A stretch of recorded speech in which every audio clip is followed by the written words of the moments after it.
ప్రతిరోజు మీకోసం GMK TV.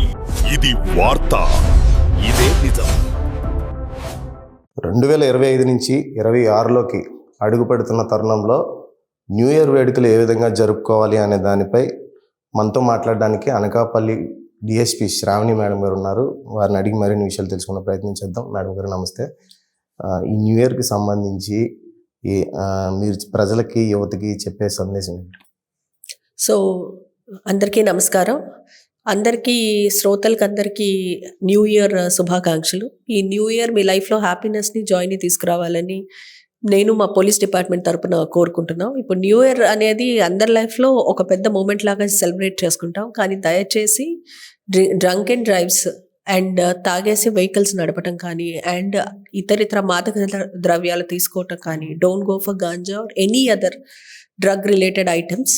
And మీరు దయచేసి డ్రింక్ చేసినప్పుడు కూడా వెహికల్స్ ఏవి డ్రైవ్ చేయొద్దు. బికాస్ డ్రంక్ అండ్ డ్రైవ్ అనేది చాలా స్ట్రిక్ట్గా మేము ఇంప్లిమెంట్ చేయడం జరుగుతుంది. అండ్ ఓపెన్ ప్లేసెస్లో కూడా దయచేసి డ్రింకింగ్ అనేది చేయొద్దని చెప్పి మేము మా పోలీస్ డిపార్ట్మెంట్ నుంచి మీ అందరినీ కోరుకుంటున్నాం.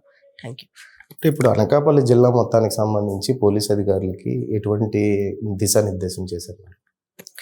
అనకాపల్లిలో అయితే మేము క్లియర్గా చెప్పడం జరిగింది. ఎస్పీ సార్ ఇన్స్ట్రక్షన్స్ మీదుగా మనకి ఎటువంటి డ్రంక్ అండ్ డ్రైవ్స్ అనేవి చాలా స్ట్రిక్ట్గా ఇంప్లిమెంట్ చేస్తాము.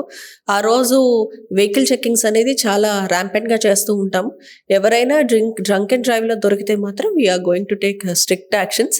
దయచేసి యువత కూడా ఈ మత్తు పదార్థాలకి బానిస అయ్యి they using different sorts of drugs. So దయచేసి ఈ డ్రగ్ అనే కల్చర్ని కూడా అనకాపల్లి జిల్లా నుంచి దూరం చేయవలసిందిగా యువతనందరినీ కోరుకుంటున్నాం. దానికి రౌడీ షీటర్లకు సంబంధించి రౌడీ షీటర్లు కూడా ఈ కార్యక్రమంలో పాల్గొంటారు మేడం. వాళ్ళకి ఏమైనా మీరు చెప్పడం జరిగింది? రౌడీ షీటర్స్ అందరికీ వీఆర్ కండక్టింగ్ రెగ్యులర్ కౌన్సిలింగ్స్. ప్రతి సాటర్డే వాళ్ళని పిలిచి కౌన్సిల్ చేయడం జరుగుతుంది. అండ్ ఎవరైనా సరే రౌడీ షీటర్స్ అనవసరంగా ఏ ప్రోగ్రామ్ అయినా డిస్టర్బ్ చేసినా, ఏదైనా ఇష్యూస్ క్రియేట్ చేసినా ఇమీడియట్గా మేము వాళ్ళు అరెస్ట్ చేయడం జరుగుతుంది. ఇంకా కానీ ర్యాంపెంట్గా ఇదే యాటిట్యూడ్స్ కానీ కంటిన్యూ అయితే ఎక్స్టర్న్మెంట్స్ కూడా పెట్టడం జరుగుతుంది. దీనికి మద్యానికి సంబంధించి 12 గంటలు 1 గంట దాకా కూడా అమ్ముకోవచ్చు అని కూడా ఇన్స్ట్రక్షన్స్ వచ్చాయి మేడం. అంటే దాన్ని బట్టి మీరు అక్కడ ఏమైనా ఏర్పాట్లు చేయడం? ఆల్రెడీ మనకి ఇప్పుడు ఏంటి అంటే మద్యం షాప్ పక్కనే we have that sitting space also. ఆ సిట్టింగ్ స్పేస్లో కూర్చునేసి తాగుతున్నారు. బట్ ఇట్స్ ఓకే, కానీ యూ షుడెంట్ కమ్ డ్రైవింగ్. ఎందుకంటే దానివల్ల మీరే కాదు, మీతో మీ ముందు ఉన్న వాళ్ళు, రోడ్ మీద ట్రావెల్ చేసే వాళ్ళందరికీ కూడా ప్రమాదం. సో దయచేసి తాగి డ్రైవ్ చేయొద్దు. You have got permission from the government 12 దాకా. But what ever it is, దయచేసి ఇంట్లో తాగటం కానీ అండ్ లేకపోతే ఆ స్పేసెస్ ఏవైతే ఇచ్చారో అక్కడ డ్రింకింగ్ అనేది it is fine, but don't drink out side.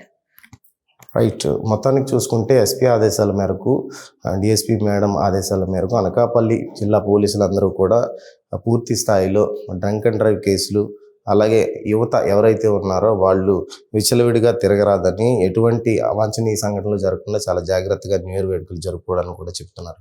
Video journalist చందుతో షణ్ముఖ, జిఎంకే టీవీ, అనకాపల్లి జిల్లా నుంచి.